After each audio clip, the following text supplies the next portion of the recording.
Sa unang higop ng kape, umagay dahan-dahan, balita'y sumasabay sa init ng araw. Mga kwento ng bayan, tahimik na gumagalaw sa pagitan ng ingay at katahimikan ng mundo. Sa kamara, usap-usapan pa rin ang reklamo kay Vice Presidente Sara Duterte. Sentro ng debate at argumento nga mambabatas, hinahati ang opinyon. May nagsasabing may basehan, may iba'y depensa ng institusyon. Articles of impeachment, binusisi isa-isa, isyu ng pondo, paggamit at pananagutan sa taong bayan.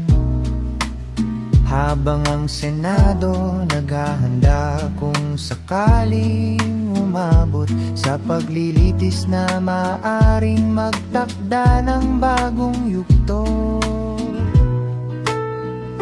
Sa gitna nito, panawagan ng Malacanang, panatilihin ang kaayusan, ayan ang proseso. Dahil sa bawat galaw ng gobyerno, tiwala ng publiko ang nakataya, hindi lang politika.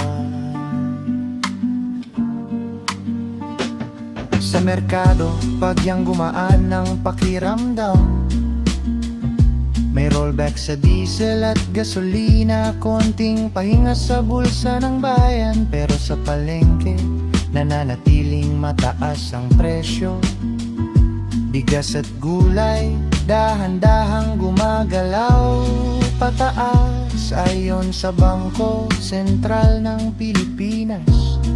Inflation kontrolado pa, pero may bantang global. Supply chain sa rehiyon, apektado ng init at klima. Kaya bawat piso mas pinapahalagahan ng masa. Sa digital space, patuloy ang pagdami ng freelancers. Remote work naging sandigan ng maraming pamilya. Habang MS-MES, tinutulungan ng bagong pautang para makasabay sa pagbabago ng ekonomiya.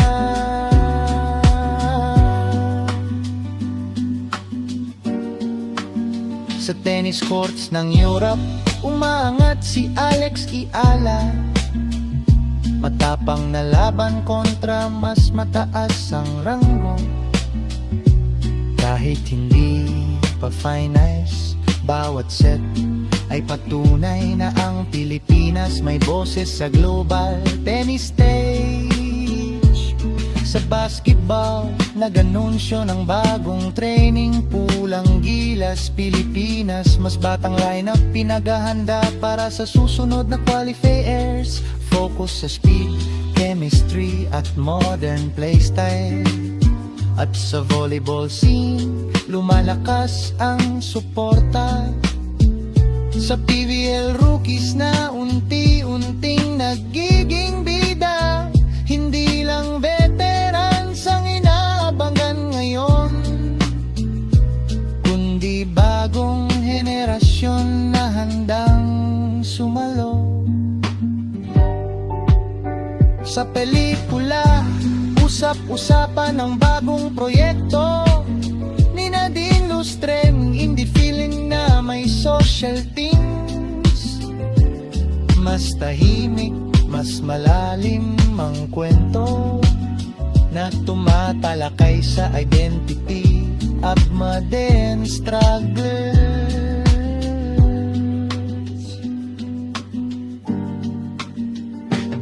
Samantala, si Donnie Pangilinan lumipat sa mas seryosong role sa upcoming series. Isang shift mula rom-com image patungo sa mas mature na storytelling. Sa musika, patuloy ang pag-angat ng live gigs. Local bands bumabalik sa intimate 50s. Habang streaming charts pinanggungunahan ng OPM collabs na pinagsasama ang rap, pop at indie sounds. Isang senyales, nagbabago ang panlasa. Mas bukas na ang audience sa bagong tunog at kwento. Sa lagay ng panahon, mainit pa rin sa Luzon. Heat index patuloy na binabantayan. Sa hapon may mga biglaang ulan. Sa Visayas at ilang bahagi ng Mindanao, may low pressure area sa labas ng binabantayan ng pag-asa. Maliit pa ang tsansa, pero paalala pa rin. Maghanda, lalo na sa pabago-bagong klima.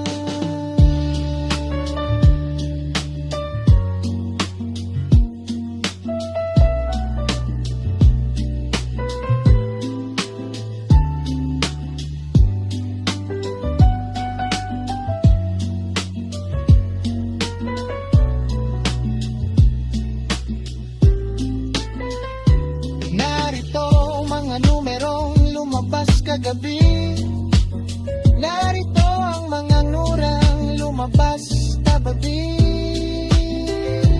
May bagong nanalo, bagong pag-asa. Bukas, panibagong pagkakataon muli. Sa bawat balita, may kwento ng tao.